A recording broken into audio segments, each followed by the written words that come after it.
pergi ke pasar membeli ikan. Tak lupa juga membeli terasi. Puji syukur kita panjatkan bisa bertemu pada hari ini. Alhamdulillah. Alhamdulillahirabbil alamin. Wa bihi nasta'inu ala umuri dunya waddin. Allahumma salli ala sayyidina Muhammad wa ala ali sayyidina Muhammad. Subhanaka la ilma lana illa ma 'allamtana innaka antal alimul hakim. Allahumma 'allimna ma yanfa'una wanfa'na bima 'allamtana. Rabbana zidna ilman warzuqna fahma. Rabbi shrah li sadri wa yassir li amri wahlul 'uqdatam min lisani yafqahu qawli, amma ba'd. Para asatidz, para orang tua, segenap jamaah dan pengurus Masjid Al-Akbar yang insyaallah semua kita senantiasa dimuliakan dan dirahmati Allah Subhanahu wa taala. Begitu juga saudara-saudaraku yang ikut secara online dimanapun berada, dari Sumatera, dari Sulawesi, Kalimantan, dari manapun. Semoga kita semuanya senantiasa dirahmati dan dimuliakan Allah Subhanahu wa taala. Amin ya rabbal alamin. Hari ini insyaallah jadwal kajian kitab Khulasatu Nuril Yaqin. Kalau tidak salah ini yang bagian keempat ya, atau kelima. Kalau di Sabtu pertama itu Nasahul Ibadah, kalau itu sudah yang kesekian. Tapi sebelum kita mulai kajian kitab, selalu di awal materi ada satu doa yang kita pelajari ya. Di kesempatan ini insya Allah doanya, Allahumma inna nas'aluka fahman nabiyyin wa hifdzal mursalin wa ilhamal malaikatil muqarrabin. Allahumma aghnina bil ilm wa zayyinna bil hilm wa akrimna bit taqwa wa jammilna bil afiyah birahmatika ya arhamar rahim. Kita ulangi ya, saya baca, Bapak Ibu sekalian ikut. Allahumma inna nas'aluka fahman nabiyyin wa hifdzal mursalin wa ilhamal malaikatil muqarrabin. Allahumma aghnina bil ilm wa zayyinna bil hilm wa akrimna bit taqwa wa jammilna bil afiyah birahmatika ya arhamar rahimin. Artinya, Allahumma ya Allah, inna nas'aluka, sesungguhnya kami meminta kepadamu, fahman nabiyyin, agar diberikan pemahaman para nabi, wa hifdzal mursalin, hafalan para rasul, wa ilhamal malaikatil muqarrabin, ilham para malaikat yang senantiasa dekat kepada Allah Subhanahu wa taala. Allahumma ya Allah, aghnina bil ilm, cukupkan kami dengan ilmu.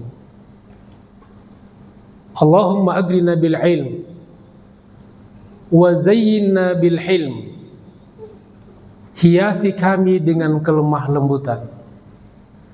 Wa akrimna bit taqwa, muliakan kami dengan ketakwaan. wa jammilna bil afiyah, dan perindah hidup kami dengan kesehatan. Kira-kira doanya bagus nggak? Doa ini saya dapatkan dari salah seorang guru saya secara bersanad. Jadi saya juga ijazahkan kepada Bapak Ibu sekalian. Insya Allah doa ini bagus kita baca. Ya, bagus nggak? Ya, selamat mempraktekkannya. Dan jangan lupa dihafal ya. Doa-doa yang kita sudah berikan tugas itu dihafal. Ya. Karena ilmu untuk kita amalkan. Insya Allah. Kembali kepada pelajaran kita. Bismillahirrahmanirrahim. Qala al-muallifu rahimahullah. Istamarratid da'watu as-sirriyah. Dakwah sirriyah, dakwah sembunyi-sembunyi. Kita tahu dakwah Nabi pertama dimulai secara sembunyi-sembunyi, secara rahasia. Berapa lama berlangsung dakwah Nabi secara sirriyah, secara sembunyi-sembunyi, secara rahasia, tidak terang-terangan? Istamarratid da'watu sirriyatu thalatha sanawatin. Thalatha sanawatin. Wahid, ithnani, thalatha. Tiga tahun. Jadi Nabi berdakwah secara sembunyi-sembunyi, orang per orang, dari rumah ke rumah, bukan terang-terangan, bukan dengan berceramah, apalagi tablik akbar. Itu selama 3 tahun. Berapa lama Bapak Ibu? 3 tahun. Kalau ditanya berapa lama kan Nabi berdakwah secara sembunyi-sembunyi, jawabannya selama 3 tahun. Ajaba fi athnaiha, selama berdakwah secara sembunyi-sembunyi itu, maka dakwah beliau direspon, diterima. Minal asyrafi, dari kalangan asyraf, jamak dari syarif. Syarif itu adalah orang-orang mulia, ya, orang-orang yang terhormat di tengah-tengah masyarakat di kalangan orang Arab. Seperti habaib. Habaib itu juga disebutkan dengan syarif. Kalau laki-laki namanya syarif, kalau perempuan namanya syarifah. Biasanya orang-orang Arab kalau dia laki-laki syarif, maka dia juga nikah dengan syarifah. Syarifah kalau cari suami, carinya yang syarif. Tapi bukan yang namanya Syarifuddin. Artinya syarif, keturunan orang Arab yang mulia. Seorang wanita Arab syarifah, kalau dia nikah dengan orang non-Arab, bukan syarif, maka nasabnya tidak lagi bersambung sampai kepada orang tuanya. Ya, karena nasab dalam Islam, dalam orang di kalangan Arab dinasabkan mengikuti jalur ayah atau bapak. Jadi selama 3 tahun Nabi berdakwah itu, dakwah Nabi direspon, diterima oleh dari kalangan pembesar-pembesar, orang-orang terhormat, orang-orang mulia, asyraf. Apalagi siapa lagi yang menerima dakwah Nabi selama 3 tahun itu? Wal mawali. Mawali jamak dari maula. Maula itu mantan budak. Mantan apa? Budak. Ya, bekas budak. Jadi budak kemudian dimerdekakan, dengan cara dimerdekakan langsung oleh majikannya, oleh tuannya, atau ada orang yang membeli kemudian dimerdekakan. Maka statusnya dari budak menjadi maula, jamaknya mawali. Jadi dakwah Nabi SAW selama 3 tahun direspon dari kalangan orang-orang di atas dan orang-orang bawah. Ya. Jadi ini penggambaran bahwa dari awal dakwah Nabi itu sudah diminati oleh segmentasi masyarakat yang beragam. Jadi jangan sampai dakwah kita ini hanya di kalangan orang-orang tertentu saja. Jangan sampai hanya orang-orang berilmu saja. Jangan sampai hanya orang-orang kelas atas saja. Ini contoh dari Nabi ini. Semua kalangan, semua segmen di masyarakat harus kita dakwahi. Bukan hanya wong cilik, bukan hanya orang-orang di bawah, orang-orang kecil, tapi juga orang-orang menengah ke atas dan begitu juga yang lainnya.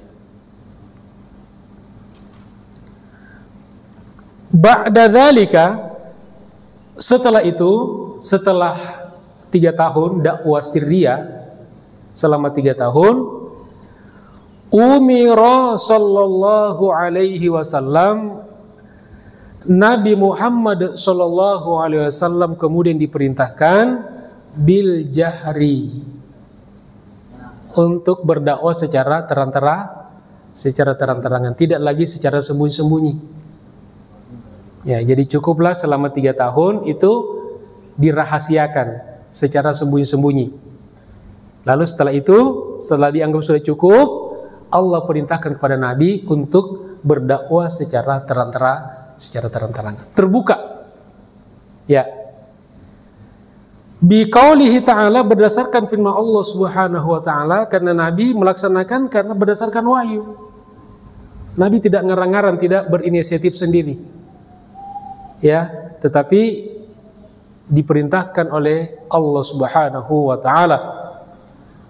Yaitu firman Allah Subhanahu wa taala di surat Al-Hijr ayat 94, "Fasda' bima tu'mar wa a'rid 'anil musyrikin." Fasda' bima tu'mar, dan sampaikanlah apa yang diperintahkan kepadamu secara terang-terangan.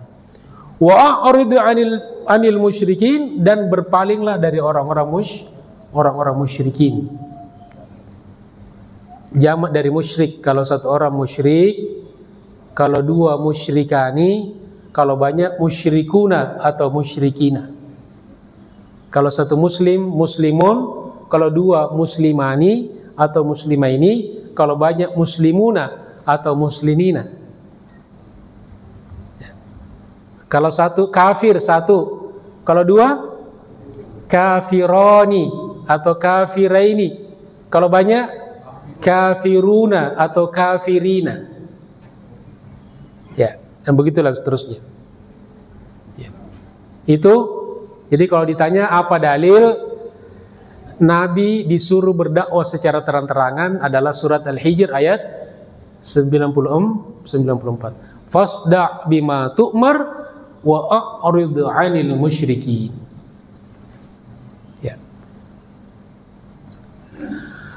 Fasa'ida 'alas safa.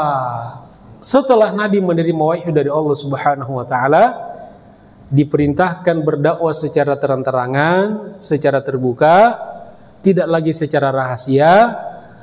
Maka Nabi lalu naik di bukit Safa. Safa, Marwah. Marwah, Safa. Jarak antara keduanya kurang lebih 400 meter. Ya, tempat apa namanya?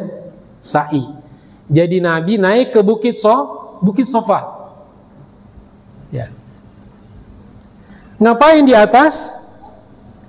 Wa nada qaumahu, dan menyeru kepada kaumnya. Nabi menyeru kepada kaumnya. Falamma jatama'u, setelah mereka berkumpul, Nabi yang manggil. Ya. Kenapa naik di atas? Agar suaranya jelas dan terdengar. Karena dulu belum ada mikrofon, belum ada toa dulu. Ya, jadi harus naik di atas. Naik di atas bukit Safa. Falamma jatama'u, maka setelah mereka kaumnya itu orang-orang berkumpul datang, qala lahum, Nabi berkata kepada mereka. Nabi menyampaikan kepada mereka. Apa yang Nabi sampaikan? Kata Nabi, hal tusaddiqunani fima ukhbirukum bihi?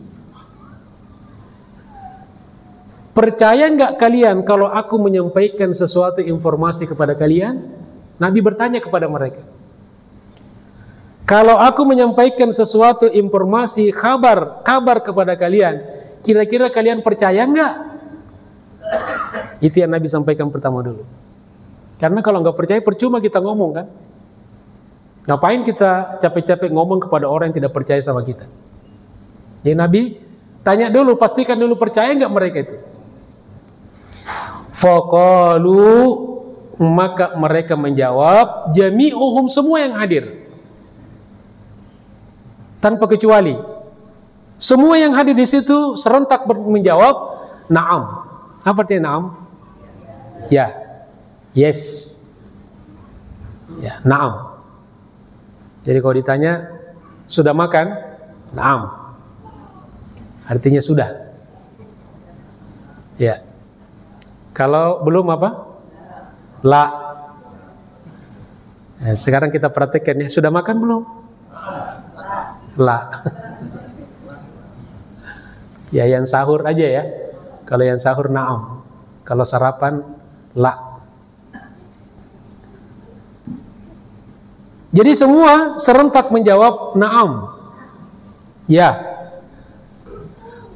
Lalu mereka berkata, ma jarrabna 'alaika kadziban. Kami belum pernah mendapati kamu berbohong. Masya Allah. Itu modal Nabi, itu luar biasa. Jadi mereka serentak berkata, saya percaya. Kenapa? Karena belum pernah kami mendapatkan kamu berbohong. Mundu nas'atika ilal an, dari sejak kamu kecil bayi sampai sekarang. Luar biasa Nabi. Ya, beda tipis lah sama kita ya. Ya, kita dari bayi udah bohong. Nabi ketika disusui oleh Halimah, ya, Nabi itu jatahnya susu kanan. Ya, susu kanan, yang kiri punya orang lain. Ketika dites oleh Halimah diberikan susu kirinya, beliau nolak. Jadi Nabi dari kecil nggak korupsi. Bayi-bayi sekarang diembat semua. Ya, Masya Allah. Di berapa kali disuguhin, ya, yang kanan beliau tidak mau. Dia maunya yang jatahnya, karena kontraknya yang disewa, yang dikontrak itu susu kirinya atau susu kanannya Halimah, salah satunya. Faqala sallallahu alaihi wasallam. Nah, setelah mereka menerima, kata Nabi, "Anqidhu anfusakum minan nar." Selamatkanlah diri-diri kalian dari neraka. Itu yang Nabi pertama sampaikan kepada mereka. Selamatkan diri-diri kalian dari neraka. Diri kita dulu. Ya, jangan sibuk dengan orang dulu, diri kita dulu. Selamatkan, kata Nabi, diri kalian dari api neraka. Ini sesungguhnya aku nadhirul lakum, memberikan peringatan keras kepada kalian, min adzabin syadid, dari azab yang pedih. Ya, yaitu neraka. Akhrajahul Bukhari. Ini hadis ini, riwayat ini diriwayatkan oleh Imam Al-Bukhari nomor 4770 dan juga Muslim nomor 208. Ada di Sahih Bukhari dan Muslim. Nah, kemudian faqala lahu ammuhu Abu Lahabin. Lalu berkatalah pamannya Nabi yang bernama Abu Lahab kepada Nabi, tabballaka ya Muhammad, celakalah kamu wahai Muhammad. Itu tanda kalau orang kafir ia memanggil Nabi, dipanggilnya ya Muhammad. Kalau orang Islam, kalau sahabat, ya Nabi Allah, ya Rasulullah. Bahkan Allah Subhanahu wa taala tidak satu kali pun memanggil Nabi dengan ya Muhammad, tapi ya Nabi Allah. Penghormatan, maka kita juga tidak boleh sembarangan. Ya. Kita manggil dengan ya Sayyidina Rasulullah, ya Rasulullah. Lalu kata Abu Lahab, ya Muhammad. Kalau kita masih agak terhormat ya, kelihatannya itu ya Muhammad. Daripada dipanggil ya ampun. Ya. Kata Abu Lahab, tabban laka ya Muhammad, celakalah kamu wahai Muhammad. Masya Allah. Jadi itu paman Nabi ya. Jadi Abu Lahab dengan Abdullah itu adik kakak. Ya, satu bapak satu ibu. Tapi Abdullah anak yang paling bontot. Abu Lahab ini abang. Ya, abangnya Abdullah. Apa kata Abu Lahab? Tabban laka ya Muhammad, celaka kamu wahai Muhammad. Alihada jama'atana, dalam rangka inikah kamu mengumpulkan kami, kita semuanya. Dikirain mau ngapain gitu, dikirain mau ada informasi apa bagi-bagi sembako atau apa gitu kan. Apakah dengan ini kamu mengumpulkan kita, wahai Muhammad? Celakalah kamu. Maka ketika itulah fa'anzalallahu, Allah Subhanahu wa ta'ala menurunkan fi haqqihi, khusus untuk Abu Lahab, surat Al-Lahabi, surat Al-Lahab. Masya Allah, diabadikan namanya dalam Al-Quran, tapi dalam kondisi yang tidak baik, diabadikan sebagai simbol keburukan. Ya, tidak semua nama bisa dijadikan sebagai nama surat. Hanya kuotanya hanya 114 nama. Semua itu nama-nama penting. Ada penting, tapi ini penting untuk tanda keburukan. Namanya surat Al-Lahab. A'udzubillahi minasyaitonirrajim. Tabbat yada abi lahabin wa tabb. Tabbat yada. Celakalah, binasalah. Yada abi lahabin, dua tangan Abu Lahab. Ya, artinya seluruhnya, bukan tangannya doang yang celaka. Itu penyebutan namanya, penyebutan sebagian tapi maksudnya semuanya. Seperti dalam Al-Quran, ya, orang-orang kafir memasukkan jari-jari mereka ke dalam telinga mereka. Ketika kita kaget dengan petir, kira-kira kita tutup telinga kita dengan satu jari apa semua jari masuk? Semua jari enggak? Satu aja kan? Ya, satu aja. Nah, itu namanya penyebutan semua, tapi maksudnya satu atau sebagian. Kalau ini penyebutan sebagian, maksudnya semuanya. Ya, seperti hadis Nabi, neraka wail bagi tumit-tumit yang tidak kena air wudu ketika berwudu. Kira-kira yang diancam neraka itu tumitnya doang apa yang semua orangnya? Hah? Atau tumitnya doang gitu kan? Maksudnya semua orangnya. Wa na'udzubillahi min zalik. Celakalah kedua tangan Abu Lahab, wa tab, dan celakalah dia. Nah, itu penegasan lagi bahwa yang celaka, yang binasa bukan hanya tangannya, tetapi semua utuh orangnya. Ya. Jama'an Nabi sallallahu alaihi wasallam. Lalu Nabi sallallahu alaihi wasallam mengumpulkan. Siapa yang dikumpulkan Nabi? Ahlahu, keluarganya. Wa aqaribahu, dan kerabat-kerabat terdekatnya. Aqarib itu jamak dari qarib, orang-orang dekat kita, keluarga dekat. Ya. Qarib, kerabat. Lamma nazala alaihi qauluhu ta'ala, ketika turun firman Allah Subhanahu wa ta'ala, wa anzir ashiratakal aqrabin. dan berikanlah peringatan kepada keluarga terdekatmu. Jadi memang dimulai dari keluarga dulu ya, karena inilah yang akan mendukung kita di dalam berdakwah.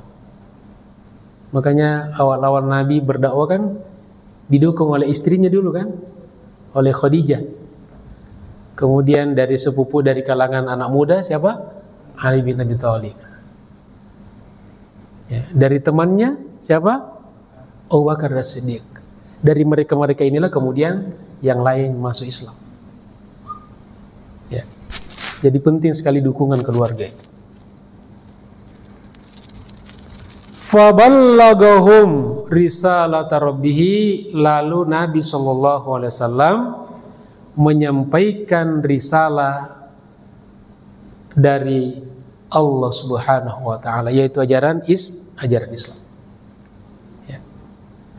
Wa anzarahum, dan beliau memberikan ancaman. Yaumin adzaba yaumin azim, akan siksa hari yang dahsyat, yang agung, yaitu hari kiamat. Jadi Nabi sampaikan kepada mereka secara bertahap, secara pelan-pelan ajaran Islam, risalah yang datangnya dari Allah Subhanahu wa taala. Kemudian Nabi mengingatkan kepada mereka tentang adanya hari kiamat. Kan orang-orang dulu tidak mengenal hari kiamat. Jadi kalau ada orang sekarang yang lupa pada hari kiamat, lupa pada kematian, bahwa ada hari esok yang lebih dahsyat daripada kehidupan dunia, maka ini sifatnya sama dengan orang-orang jahiliyah dahulu. Maka Nabi ingatkan, nanti setelah kita hidup di dunia ini ada namanya hari kiamat, ada akhirat.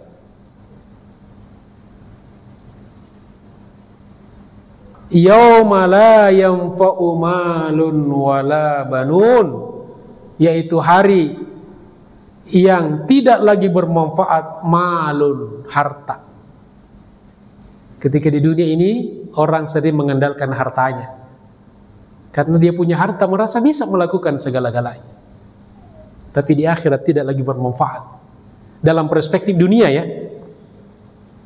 Wala banun, dan juga tidak bermanfaat lagi anak-anak, keturunan.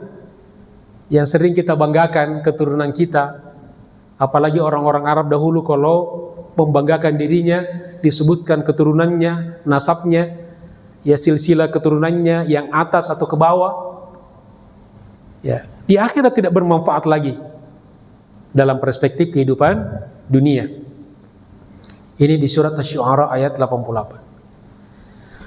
Fatakallamal qaumu kalaman layyinan. Maka Masya Allah, dakwah Nabi direspon oleh kaumnya, oleh keluarganya. Dengan apa? Kalaman layyinan. Kalau orang senang, itu perkataannya lemah lembut. Ya. Kalau orang senang, itu lembut suaranya, turun frekuensi suaranya. Tapi kalau orang marah, naik suaranya kan. Nah, yang menerima dakwah Nabi ini lemah lembut suaranya kepada baginda Rasulullah Sallallahu Alaihi Wasallam. Illa ammahu Abalahabin, kecuali pamannya sendiri, yaitu Abu Lahab. Abu Lahab ini keras. Alladzi kana aduwwahul asyad, yang merupakan musuh paling kerasnya Nabi kita Muhammad Sallallahu Alaihi Wasallam. Jadi kalau ditanya siapa musuh Nabi paling keras, memusuhi Nabi siapa? Abu Lahab. Makanya diabadikan namanya dan dibuatkan satu surat. Ya, dibuatkan satu surat, yaitu surat Al-Lahab atau Al-Masad. Fa innahu radda rabdan qabihan. Ketika keluarganya, kaumnya yang lain menerima Nabi dengan sopan santun, dengan tanda terima kasih, dengan lemah lembut, maka berbeda dengan Abu Lahab. Abu Lahab radda rabdan qabihan, menolak dengan penolakan yang sangat jelek, yang sangat buruk. Dengan kata-kata tadi, tabban, celaka. Mungkin ada di antara mereka yang menolak tapi diam-diam saja. Kalau Abu Lahab menolak dan lawan dengan keras. Wa talaba minhumul qabdu alaihi. Tidak sekedar keras kepada Nabi, tapi meminta kepada orang-orang Quraisy agar segera menangkap Nabi Muhammad sallallahu alaihi wasallam. Jadi ajakan kriminalisasi kepada penyuruh kebenaran sudah ada sejak zaman awal-awal dakwah. Kata Abu Lahab, tangkap dia. Dia serukan kepada orang-orang kafir Quraisy agar segera menangkap Nabi kita Muhammad sallallahu alaihi wasallam. Faqala lahu Abu Talib. Maka berkatalah Abu Talib kepada Abu Lahab, adik kakak. Ya. Jadi Abu Talib, Abu Lahab, Abdullah itu adik kakak semuanya. Abu Talib ini siapa? Bapaknya Ali. Ya, Ali bin Abi Talib. Ini adik kakak juga nih. Jadi kata Abu Talib kepada Abu Lahab, yang juga notabene-nya adik kakak juga, wallahi, demi Allah, bersumpah dia, lanamna annahu ma bakina, sungguh benar-benar aku akan mencegah Nabi Muhammad SAW selama kami masih ada. Bersumpah dia. Ketika Abu Lahab memusuhi, Abu Talib justru melindungi Nabi SAW. Nah, jadi kadang-kadang orang keluar dari satu rahim tapi beda-beda wataknya ya. Itu dari satu rahim itu. Tapi ada kayak Abdullah, ada Abu Lahab, ada Abu Talib. Walaupun tidak Islam, ya tidak masuk Islam, tidak sempat masuk Islam, tetapi beliau membela baginda Rasulullah Shallallahu Alaihi Wasallam. Sama dengan kita, sama-sama terbuat dari tanah, tapi kenapa wataknya beda-beda? Kalau yang pemarah itu mungkin diciptakan dari tanah sengketa. Kalau yang dikit-dikit pengen belanja mungkin diciptakan dari Tanah Abang. Ya. Jadi kalau ada orang dikit-dikit ingin ribut, ya ingin berantem, jangan-jangan dia dari tanah apa? Tanah sengketa. Kalau yang seram-seram itu mungkin dari tanah kusir ya. Ya silahkan dikembangkan ya. Ya. Biasanya pintar berimprovisasi gitu ya. Masya Allah. Jadi Abu Lahab ya dibantah langsung oleh saudaranya sendiri. Ya, kalau sesama saudara biasanya agak mempan gitu ya. Kemudian tabaddala hubbu Quraisyin lin Nabi sallallahu alaihi wasallam bughdan. Setelah itu maka mulailah yang tadinya Quraisy cinta kepada Nabi Muhammad sallallahu alaihi wasallam semuanya, tiba-tiba cinta mereka berubah menjadi bughdon, benci. Kenapa benci? Kenapa Quraisy yang tadinya mendukung Nabi Muhammad tiba-tiba benci? Kenapa? Karena provokasinya Abu Lahab. Dia kemana-mana nih. Jadi ketika Nabi berdakwah mengajak orang masuk Islam, mengingatkan akan hari kiamat, Abu Lahab juga berdakwah, ya menjelek-jelekkan Nabi Muhammad Sallallahu Alaihi Wasallam. Dan berhasil juga dakwanya Abu Lahab, memprovokasi orang-orang Quraisy. Tiba-tiba yang tadinya percaya, cinta kepada Nabi, tiba-tiba mereka menjadi benci. Wa qurbuhum lahu bu'dan, yang tadinya dekat menjauh semuanya. Yang benci menjadi, yang cinta menjadi benci, yang tadinya dekat menjadi menjauh. Wa sidiquhu kadziban, yang tadinya percaya menjadi mendustakan. Wa amaluhu huzwa, yang tadinya baik perilakunya kepada Nabi, sekarang setelah itu menjadi mengolok-ngolok Nabi. Wa dzalika mundu da'ahum ila ibadatillah, itu dimulai sejak Nabi Muhammad sallallahu alaihi wasallam mengajak mereka untuk beribadah hanya kepada Allah Subhanahu wa taala. Ya, tambah diprovokasi oleh Abu Lahab. Wa aba alihatahum, dan sejak Nabi mencela sesembahan-sesembahan mereka. Artinya Nabi menjelaskan bahwa apa yang kalian sembah itu tidak ada manfaatnya, tidak memberikan manfaat, tidak memberikan madarat. Bagi orang-orang yang menyembah Tuhan itu dianggap itu hinaan. Tapi Nabi menjelaskan, wa nasaba kullaman abadaha ila dhalal, dan Nabi menjelaskan bahwa semua orang-orang yang menyembah kepada patung-patung, kepada berhala, itu adalah sesat. Dan itu yang tidak disukai orang-orang kafir Quraisy. Maka yang tadinya cinta menjadi benci, yang tadinya dekat menjadi menjauh, yang tadinya bagus perangainya menjadi mengolok-olok kepada baginda Rasulullah sallallahu alaihi wasallam. Walaqad saru ila ammihi. Nah, kemudian apa yang mereka lakukan? Mereka semua berbondong-bondong datang kepada pamannya yang melindunginya, yaitu siapa? Abu Thalib. Wa talabu minhu, dan mereka meminta kepadanya, kepada Abu Thalib, ayyamna ar-rasula, agar mencegah, agar melarang Rasulullah sallallahu alaihi wasallam an sabbi alihatihim, agar Nabi berhenti, stop, jangan lagi menjelek-jelekkan, menghina Tuhan-Tuhan mereka. Bagi mereka itu penghinaan pada Tuhan mereka, karena lebih menjelaskan kebenaran. Wa tadlili abaihim, dan agar Abu Thalib melarang Nabi agar jangan lagi menjelek-jelekkan dan menyesat-nyesatkan orang-orang tua mereka, leluhur mereka yang menyembah berhala. Ya, bagi mereka itu penghinaan. Padahal Nabi hanya mengingatkan dan memperingatkan. Faraddahum raddan jamilan. Tetapi Abu Thalib, meskipun mereka didemo, ya, mereka didemo kan? Dia didemo, datang mendemo Abu Thalib, tetapi Abu Thalib tetap tenang dan menolak, tapi dengan penolakan yang baik. Ya, dengan bahasa-bahasa yang bisa diterima, dengan bahasa-bahasa komunikasi, dengan bahasa-bahasa diplomasi yang baik.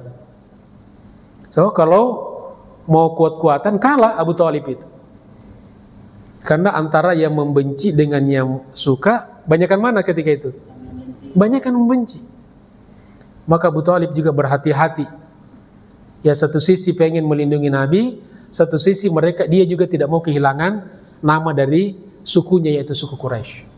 Jadi Abu Thalib tetap di sini dikatakan faraddahum raddan jamilan. Mereka permintaannya ditolak, tapi dengan penolakan yang jamil. Ya, bukan dengan bahasa-bahasa yang jelek. War rasulu mustamirrun fi nashridin, dan Rasulullah sallallahu alaihi wasallam lanjut terus di dalam menyebarkan agama Islam. Walaupun ditekan. Ya. Wa ila'i kalimatil haq, dan beliau tetap meninggikan kalimat kebenaran ajaran Islam. Beliau tidak surut, beliau tidak takut, tidak apalagi sampai berhenti. Lamma ra'at Quraisyun, ketika Quraisy melihat istimraran Nabi sallallahu alaihi wasallam, bahwa Nabi sallallahu alaihi wasallam ini lanjut terus, tidak berhenti fi nasri da'watihi, di dalam menyebarkan agama Islam. Ya, ini Quraisy melihat, waduh, ini udah didemo nggak mempan, diintimidasi Abu Lahab nggak mempan, Nabi sendiri diancam nggak mempan, tambah menjadi-jadi dakwahnya nih, tambah semangat malah Nabi itu. Wa difa'i ammihi an, dan juga Quraisy melihat bahwa pamannya yaitu Abu Thalib juga terus membela beliau, melindungi beliau, masyau ila ammihi marratan thaniyah. Mereka coba lagi mendemo Abu Talib untuk yang kesekian kali. Ya, mungkin kemarin nggak mempan. Didemo lagi, mereka datang lagi kepada Abu Talib. Wa qalu lahu, lalu Quraisy berkata kepada Abu Talib, inna la nasbiru ala syatmi abaina. Sesungguhnya kami tidak sabar menghadapi cemoohan celaan orang-orang tua kami. Maksudnya orang-orang tua leluhurnya yang sudah menyembah berhala-berhala, dan mereka melanjutkan apa dilakukan oleh orang-orang tua mereka, leluhur mereka. Itu kami tidak sabar. Ya, kami tidak sabar, kami tidak mau ya leluhur kami dihina. Ya, maksudnya dihina karena dijelaskan keburukannya oleh baginda Rasulullah SAW. Wa tasfihi uqulina, dan kami tidak sabar, tidak menerima kalau kami itu dibodoh-bodohkan. Makanya zaman jahiliyah dikatakan jahiliyah bodoh, bukan karena bodoh tidak tahu tentang dunia, tapi bodoh karena tidak tahu kepada Allah, tidak tahu kepada akhirat. Wa aibi alihatina, kami juga tidak sabar, tidak terima kalau Tuhan-Tuhan kita, berhala-berhala kami itu selalu dijelek-jelekkan, selalu diaibkan oleh baginda Rasulullah SAW. Mereka tidak terima. Ya. Jadi orang-orang kafir tidak terima. Fa imma antamna ibna akhika, lalu mereka minta pilihannya, kamu melarang anak saudaramu, ponakanmu itu. Jadi pilihannya, kata Quraisy, wahai Abu Talib, kamu pilihan pertama, kamu cegah dia, kamu stop dia. Wa imma an ta'dzana lana biman'ihi, atau izinkan kami akan memberhentikan dia. Kalau kamu tidak bisa menyetop, menghentikan dia, dakwah dia, maka silahkan serahkan kepada kami yang akan melakukan tindakan-tindakan sendiri. Fada'ahu ammuhu. Nah, ini Abu Talib juga capek kan? Capek gitu kan menghadapi gempuran orang-orang Quraisy, di demo terus. Ya. Kira-kira Bapak, kalau Bapak Ibu di demo ke rumahnya tuh kira-kira tenang nggak? Ya. Dan ini orang-orang marah yang datang. Kalau kita di demo, yang datang orang-orang baik. Ya, mau salaman gitu kan? Ya senang gitu kan. Tapi kalau datang orang-orang marah, ngancam gitu kan, enggak nyaman hidup kita. Lalu Abu Talib manggil Nabi Muhammad SAW, panggil Rasulullah, panggil ponakannya. Wa talaba minhu ayyamtani. Dia mencoba membujuk anak ponakannya itu. Ya, udahlah, stoplah. Damai ajalah, kira-kira seperti itu. Sebatas pemahaman Abu Talib kan, beliau kan menjaga semata-mata karena melindungi ponakannya kan, sebagai lawan dari Abu Lahab. Jadi beliau membela bukan karena Islamnya, tapi karena ya ponakannya. Dan di masyarakat Arab ini ya sama dengan di masyarakat kita, hampir sama, itu ponakan hampir sama dengan anak. Ya, jadi kita berperilaku pada ponakan itu seperti anak. Maka ponakan kepada paman itu seperti kepada orang tua. Ya, sama-sama anak saudara, namanya sepupu. Satu kali di beberapa masyarakat itu tidak mau nikah. Padahal boleh kan? Sepupu itu boleh. Kenapa? Karena begitu dekatnya. Sepupu sama dengan adik kakak. Ya, di beberapa masyarakat itu jarang ada yang mau menikahkan sama-sama sepupuan. Karena itu dianggap begitu dekatnya sama dengan adik kakak. Nah, jadi Abu Talib mencoba membujuk pada Nabi agar berhenti. Sudahlah. Ya, jangan lagi dilanjutkan itu. Kenapa? Khaufan alaihi min Quraisy. Abu Talib semata-mata khawatir, ya, nanti Quraisy akan bertindak lebih keras kepada Nabi. Mungkin Abu Talib takut nanti Nabi dibunuh, diculik, atau dan seterusnya. Karena masih sendiri kan? Ya mereka banyak. Jadi sebagai pamannya khawatir juga nih. Saya kan tidak selalu ada gitu kan. Tidak selalu mendampingin. Gimana kalau diculik? Gimana kalau dibunuh gitu kan? Kemudian fa'abar Rasul sallallahu alaihi wasallam. Tapi Nabi tetap menolak permintaan pamannya. Waqala. Lalu beliau berkata dengan tegas, wallahi, demi Allah, la atruku hadzal amr. Aku akan tidak pernah meninggalkan urusan dakwah ini hatta yudhhirahullah, sampai Allah memenangkannya, au uhlika dunahu, atau aku binasa bersamanya. Allahu Akbar. Masya Allah. Kalau dari sisi persaudaraan, ya ponakan bisa luluh hatinya ketika dibujuk oleh paman. Karena sama dengan orang tuanya kan. Tapi dengan tegas. Karena ini bukan maunya Rasulullah SAW, tapi maunya Allah Subhanahu wa Ta'ala. Nah, di dalam riwayat yang lebih lengkap, itu kata Nabi, wallahi ya ammi, demi Allah wahai paman, law wada'u syamsa fi yamini, sekiranya mereka orang-orang Quraisy itu meletakkan mentari di tangan kananku, matahari, ya matahari, seandainya mereka bisa meletakkan matahari di tangan kananku, wal qamara fi yasari, dan rembulan, bulan di tangan kiriku, ala an ada'a hadzal amr, agar aku meninggalkan dakwah Islam ini, ma fa'altu, aku tidak pernah akan melakukan itu, hatta yudhhirahullah, sampai Allah memenangkannya, au uhlika dunahu, aku binasa dengan dakwah ini. Masya Allah, saya kira ini semangatnya perlu kita hidupkan kembali. Semangat dakwah baginda Rasulullah sallallahu alaihi wasallam. Kalau urusan dakwah, urusan perjuangan tidak ada kata kompromi. Lalu faqala lahu ammuhu, pamannya juga capek juga kan? Di sini mentok, di sini mentok. Lalu apa kata pamannya? Idhab. Udah deh, terserah kamu. Ya, terserah lo deh gitu kan, sayur lo deh. Wa qul ma ahbabta, dan katakan semaumu. Ya kan? Fa wallahi, maka demi Allah, la uslimuka abadan, aku tidak akan pernah melepaskanmu kepada mereka.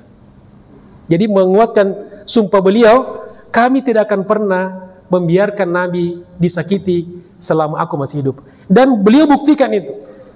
Selama Abu Thalib hidup, selalu dilindungi oleh baginda, melindungi, menjaga baginda Rasulullah sallallahu alaihi wasallam. Masya Allah, tabarakallah.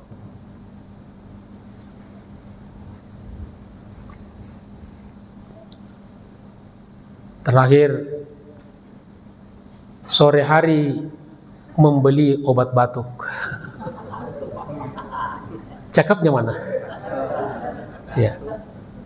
Sore hari membeli obat batuk, pulangnya ketemu si manis.